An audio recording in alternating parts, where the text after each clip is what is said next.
Coming up here on 9 News at Noon, the very latest on a plane that crashed going from Paris to Cairo. We have our expert here to talk about the investigation so far. Also, the jury has found the owner of the Aurora movie theater not liable for the mass shooting there that left 12 people dead in 2012. And of course, we'll talk about the weather because it's definitely changing out there. We got the sunshine for a couple of days now. 9 News at Noon is next.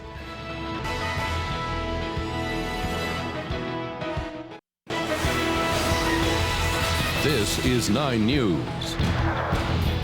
We start today with some breaking news. The jury in the theater shooting civil trial has reached a verdict. The jury has found that the owner of the Cinemark Theater is not liable for the shooting during the midnight showing of The Dark Knight in July of 2012. The victims' families argued that lax security allowed for the rampage that night. They say there should have been armed guards and an alarm on the door that the shooter used to get into the theater. Cinemark has said all along that there was no way to have predicted an attack of that kind. The jury agreed today, finding in favor of Cinemark. Cinemark's attorney said guards were not needed at a theater with no history of serious violence. Cinemark is the nation's third largest movie theater chain. Also today, the latest on the Egypt Air flight from Paris to Cairo. The plane crashed into the Mediterranean Sea. 66 people were on board this plane. Now Egypt's aviation minister is saying this was very likely a terrorist attack. We are now hearing from Greek officials as well that they do believe that they found some debris, 2 orange items, in the Mediterranean. This flight was just about 30 minutes outside of Cairo over the Greek island of Crete when it swerved sharply and then just plunged right into the water. U.S. defense officials say they did not see any kind of explosion, though, on their defense radar that might have indicated that there was some kind of terrorist involvement in all this. Travelers today say they still don't plan to cancel their next flight out of fear. We can't stay here in France forever. If we don't travel today, we will travel next week. We will travel next month, but last we will go back.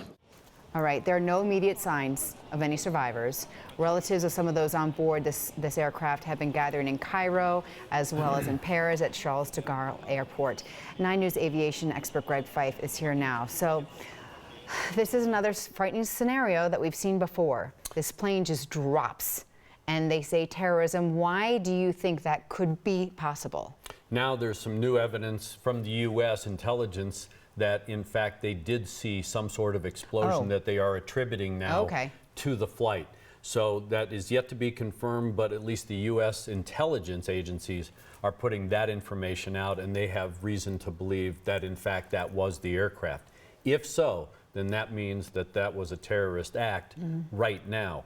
You could still have an explosion similar to a TWA 800 747 where the fuel tank exploded, but until they get the wreckage and they look at the cockpit voice recorder and the flight data recorder to confirm it, we have to just go with it's possible, highly probable, but we can't really confirm that. This was near the end of the flight, right?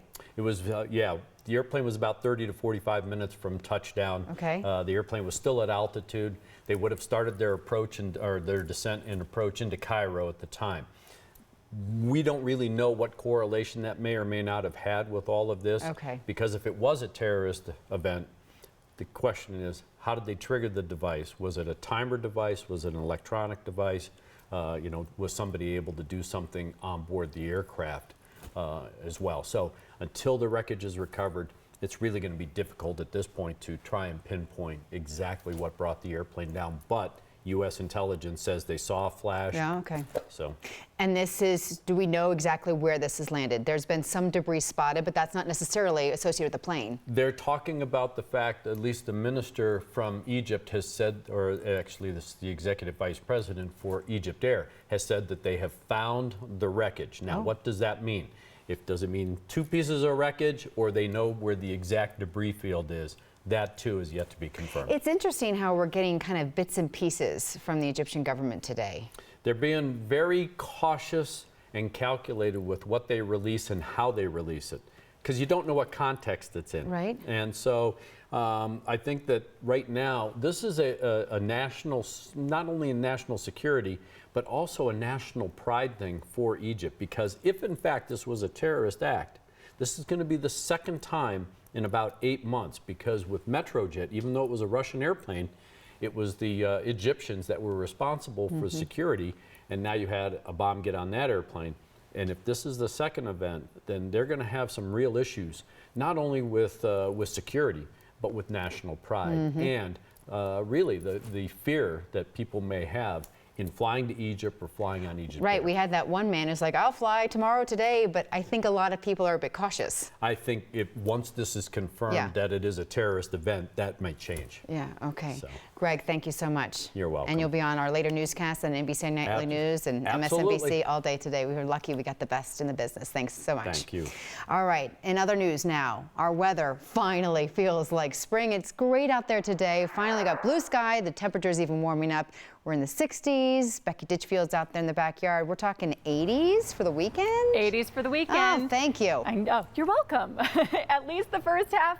Second half will get a little bit cooler on Sunday, but some beautiful warmer temperatures are still headed this way. Today, of course, even a lot warmer than yesterday, and yesterday was so pretty. Let's take another look at that beautiful view of the Denver skyline. Just a couple of fair weather cumulus clouds sitting on that horizon, no matter which direction now that you're looking. That's the way it stays through most of the day until we hit about 5 o'clock this afternoon, and then isolated showers will cross I-25 out from the high country.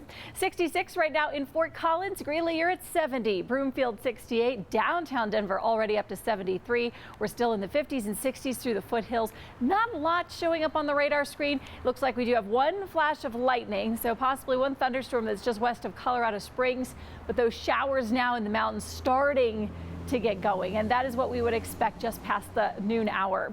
Heading into the remainder of the day, those showers will become more scattered in our northern, central, and southern mountains, but like I said earlier, it takes until after 5 o'clock for one or two of those to push east of I-25. They're not going to hold together very well. We are not expecting severe weather, but we certainly could see isolated storms that produce some brief periods of heavy rain, lightning, and thunder. Low 70s from now all the way through 4 o'clock. Kyle, it looks like it's a beautiful day, so no excuses not to get outside. That weekend forecast is coming up. It looks fantastic. Becky, thank you so much. Yep.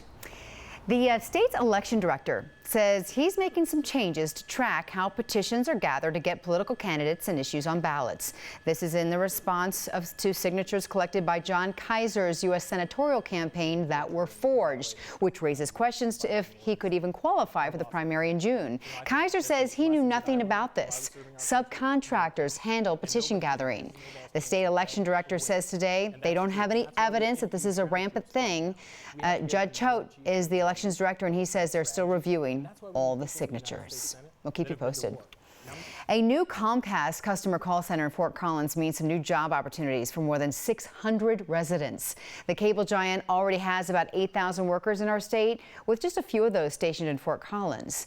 The state offered more than $8 million in tax incentives to Comcast if it could provide 635 jobs and an average wage of $44,000 a year for at least one full year. And there's some sad news to report, especially for all us journalists. Veteran Morley Safer has passed away less than a month after announcing his retirement. And 60 Minutes did a whole thing on him just the other night. You know him from that TV show every Sunday night. Safer reported on social injustices, abstract art, wartime atrocities, you name it, he reported on it. He already was a CBS News mainstay in 1970 when he joined the 60 Minutes team. That show had debuted just 2 years earlier. He claimed the co-host chair right alongside Mike Wallace and remained with the broadcast for the rest of his life. Safer once claimed there is no such thing as the common man, explaining if there were, there would be no need for journalists. Morley Safer has passed away today. Also, a woman is dead around here after being stabbed at an Adams County motel, according to the sheriff's office there. This happened earlier this morning at the White Rock Motel on Federal. Police say they got there to find her with stab wounds inside one of the motel rooms. She was rushed to a hospital, but she died there. Now, detectives say they do have a lead on a suspect, but at this time they're not releasing a description of that suspect. What was once the nation's largest sporting goods chain is closing for good. All of the stores. Sports Authority filed Chapter 11 back in March, and at that time it said that it would only close about 140 locations. Things have changed. The Denver Business Journal reports the company could not find a buyer or come to an agreement with its creditors. And so all 450 locations across the country are closing. Liquidation sales are expected to start next week, and they'll run through August. So are you LinkedIn? If so, you may need to check your accounts. The social networking site says millions of accounts were hacked. First, though, we don't want you to stay inside on your computer all day. We want you to get outside and enjoy this beautiful afternoon, the summer like. The French Open is going to look rather different this year because Roger Federer has pulled out of the tournament because of an ongoing back problem. So this ends his record of appearing in 65 consecutive Grand Slams. Last week, Federer played and lost at the Italian Open during the third round, and he withdrew from the Madrid Open the previous week as well. Do you cut the plastic from your 6-packs of beer or soda before you throw them away? Hopefully you do, because it can get caught on animals or choke them if they ingest the links. Well, a Florida brewery is trying to eliminate some of the risks. They've created edible 6-pack rings. Saltwater Brewery hopes that this innovation will catch on and then eventually save more lives. Instead of using the usual plastic rings, the edible ones are made with byproducts of the beer making process, specifically barley. They are biodegradable and compostable. What a fantastic idea. As many as 17,000 people in the United States die every year from hepatitis C. While there is no vaccine for this deadly disease, new treatments can cure the virus in more than 95% of the people. It's just a matter of getting tested, and with most diseases, of course, the earlier the better. Today, free Hep C screenings are taking place all over our state. Anyone can be tested. However, doctors recommend those people born between 1945 and 1965 or anyone who had a blood transfusion before 1992. If you got a tattoo outside of a licensed facility, you could be at risk as well. We've got a list of all the facilities offering the free screenings today on 9news.com. You should check it out. Now, just because you didn't have ADHD as a child doesn't mean that you're out of the woods. A study of 200 adults with ADHD found that 2/3 of them did not show signs of the disorder when they were children. Those who developed ADHD later had higher IQs and fewer childhood behavioral problems than those who were diagnosed a little earlier in life. Still ahead, a new take on those little libraries. You see them all over town, and this helps a new set of readers.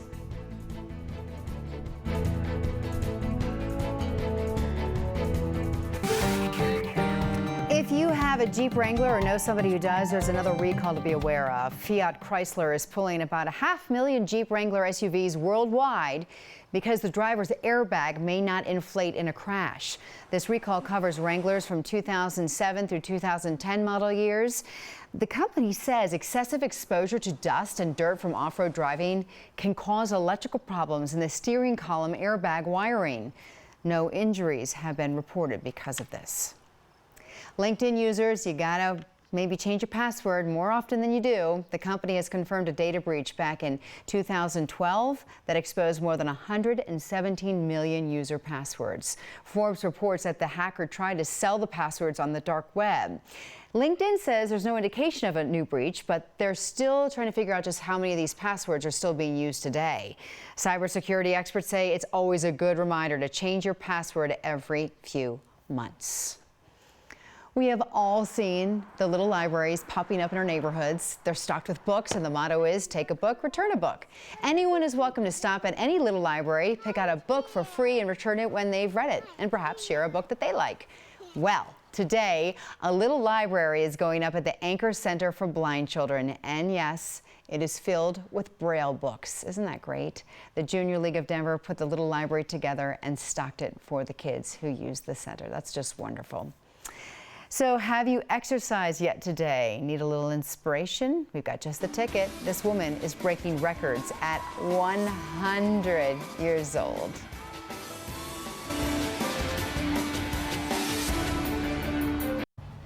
We got to show you Ellie Mae. She just broke the world record for 100-meter dash by a runner over 100 years old. She had a rough start, though. She tripped and she fell. But with a Band-Aid on her chin, she went back to the starting line and she finished in just 46 seconds. You do not stop. Go ahead. You'll have some trials and you'll have something that get in your way, but you don't let it get you down. Get up, Go again. Amen, Ellie Mae. She says she has no plans of quitting running anytime soon. Good for Isn't that her. awesome? Wow. I know. I know people who are a lot younger than her who have problems getting up from falls like that. Yeah, well, yeah. Wow. Okay. Right? Today is the perfect day to get outside, walk, run, bike, anything. Just sit in the sun. It feels so good. It's so gorgeous out here. And to put it all into perspective, if you think it's been cold, a cold May, Yes. you're right. Take a Good. look at this. We are actually in the top 5 for coldest Mays ever. I thought it was like something like that. The average temperature 51.1 degrees this May, but that being said, big warm up is on the way. We're in the 70s today, 80s tomorrow, 80s again Saturday, and then when we get cooler, we're just back to the low 70s Sunday. So I think that average number is going to be going up a bit. Okay. It better, Becky. I don't it think we'll be better. setting any records. Good. Enjoy the day, everybody. We'll see you back here tomorrow. Take good care.